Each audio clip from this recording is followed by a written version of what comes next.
நிச்சயமாக ஆபிரகாம். தமிழகத்தில் பல்வேறு பகுதிகளில் தனது ஆதரவாளர்களை சந்திக்கும் விதமாக சசிகலா சுற்றுப்பயணத்தை மேற்கொண்டு வருகிறார். அந்த வகையில் அவரது சுற்றுப்பயணமானது தென்காசி மாவட்டத்தில் முதற்கட்டமாக துவங்கியுள்ளது. அந்த வகையில் சசிகலா தென்காசி மாவட்டம் காசிபேஜன்புரத்தில் தனது சுற்றுப்பயணத்தை தொடங்கிய நிலையில் இன்று அவருக்கு 100க்கும் மேற்பட்ட ஆதரவாளர்கள் அவருக்கு உற்சாக வரவேற்பை அளித்தனர். மேலும் அவருக்கு ஜேசிபி இயந்திரம் மூலம் ராட்சச மாலை அணிவிக்கப்பட்டு வீரவாள்கள் பரிசாக அளிக்கப்பட்டது. இந்த கூட்டத்தின் போது பல்வேறு நபர்கள் 100க்கும் மேற்பட்டவர் அவரை வரவேற்க கூடியிருந்தனர். சசிகலா தென்காசி மாவட்டத்தில் 4 நாட்கள் சுற்றுப்பயணம் மேற்கொள்ள உள்ள நிலையில் அவரது ஆதரவாளர்கள் திரண்டு அவருக்கு ஆதரவை தெரிவித்து வருகின்றனர்.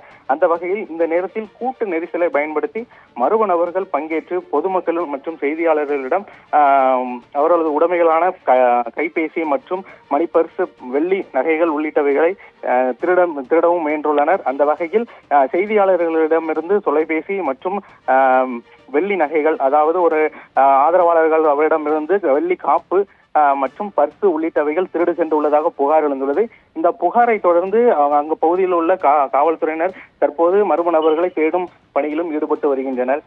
சசிகலா தனது சுற்றுப்பயணத்தை மேற்கொண்ட நிலையில் இந்த கூட்டத்தை சாதகமாக பயன்படுத்தி திருடர்கள் தனது கைவரிசையை காட்டியுள்ள சம்பவம் பெரும் அதிர்ச்சியை ஏற்படுத்திய என்பது குறிப்பிடத்தக்கது. ஆபிரகாம்.